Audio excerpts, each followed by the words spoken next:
নিউজিল্যান্ডের সাথে আমরা সিরিজটা জিতছি অনেক কষ্ট হলেও।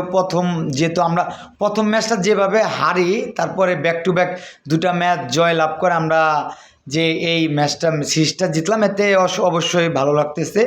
কিন্তু এখানে আমাদের ব্যাটিং ব্যর্থতার মেন কারণ দেখেন, সাইফ হাসানকে যখন আমরা ডেবু হয় সাইফ হাসানের আফগানিস্তানের সাথে আবুধাবি মাঠে, ওই জায়গায় টি-20তে অসাধারণ খেলছে এশিয়া কাপে সাইফ হাসান। সেই ক্ষেত্রে কিন্তু সে ওডিআই দলে চান্স পায়। দেখেন, ওডিআই দলে আফগানিস্তানের প্রথম ম্যাচে 37 বলে 26 রান, 23 বলে 22 রান, 54 বলে 43 রান। এটা হচ্ছে আফগানিস্তানের সাথে প্রথম সিরিজ।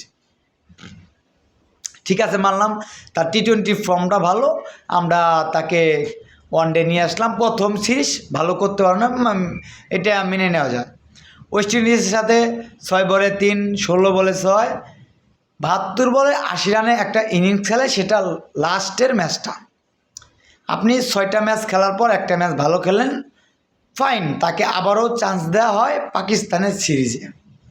10 বলে 4, 12 বলে 12, 54 বলে 36 রানে একটা ইনিংস খেলে সাইফ হাসান, যেটা পাকিস্তানের সিরিজে তাকে মোটেও ভালো হয় না। নিউজিল্যান্ডের সিরিজে প্রথম ম্যাচে সে কিন্তু একটা মেবি একটা লাইভ পায়, মানে তার ক্যাচটা ড্রপ হয়।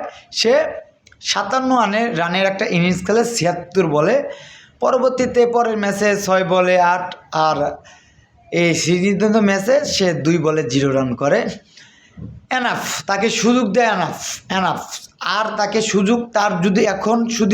তাকে সুযোগ দেওয়া হয়, আমি মনে করবো এটা হলো বাংলাদেশ ক্রিকেট পিছিয়ে রয়েছে এই কারণে।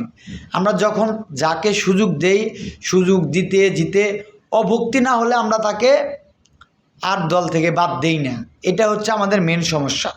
তো সাইফ হাসানের যথেষ্ট পরিমাণ সুযোগ দেওয়া হয়। তার 4টা সিরিজের ভিত্তিতে একটা ম্যাচে আপনি 80+ রান, তাছাড়া বলার মতো আপনি কিছু করতে পারেন না। আপনাকে যথেষ্ট পরিমাণ সুযোগ দেওয়া শেষ। আপনাকে যদি আবার দলে সুযোগ দেওয়া হয়, আপনি ভালো পারফরমেন্স করে তারপর আপনাকে দলে ব্যাক করতে হবে।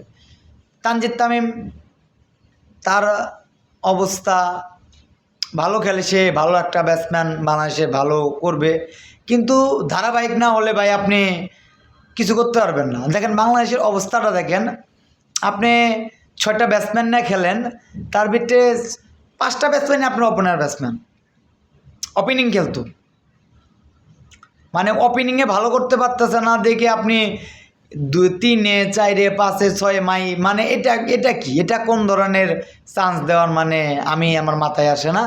দেখেন, সাইফ হাসান, তানজিদ তামিম ওপেনিং এখন বর্তমানে তারা খেলতেছে, শান্ত ওপেনিং খেলতো, লিটন দাস ওপেনিং খেলতো, সুমু সরকার ওপেনিং খেলতো। আপনার মেন 5টা ব্যাটিং আপনার ওপেনিংয়ের, মানে তারা ওপেনিং খেলতো এক্সট্রা সময়, এখন তারা ফর্মে নেই, তাদেরকে 3, 4, 5 আপনি দিচ্ছেন, মানে কি বলবো মানে এই মাইন্ডসেটটা চেঞ্জ না করলে আপনি ক্রিকেটটি কোনো দিন উন্নয়ন করতে পারবেন না। এটা প্রথমত এটা সরাতে হবে। সাইফ হাসানকে ড্রপ করতে হবে ওডিআই দল থেকে, কারণ যদি দলে আবারও সে আসে পারফরমেন্স করে আসতে হবে। তো সুমু সরকারকেও লাস্ট 2টা ম্যাচ, ভাই সুমু সরকার একটা কথা বলছিল, আমার এখনও মনে আছে, যে পঞ্চপাণ্ডবের জন্য তারা উঠে আসতে পারে না। এই তো তোমার অবস্থা, লাস্টের 5-6টা ম্যাচ তাকে চান্স দেওয়ার পরে একটা ম্যাচ মেবি ভালো খেলছে। তো 6টা ম্যাচ 7টা ম্যাচ তুমি খেলে, মানে 2টা 3টা সিরিজে একটা ম্যাচ ভালো খেললেই মানে তাকে কি মাঠে তুলে নাচবে? মানে এই সব নিয়ে ভাই আসলেই কিছু বলার নেই আমার। বাংলাদেশে এসব চেঞ্জ করতে হবে। যেমন আমাদের এখন ফাস্ট বোলিং কিন্তু অসাধারণ,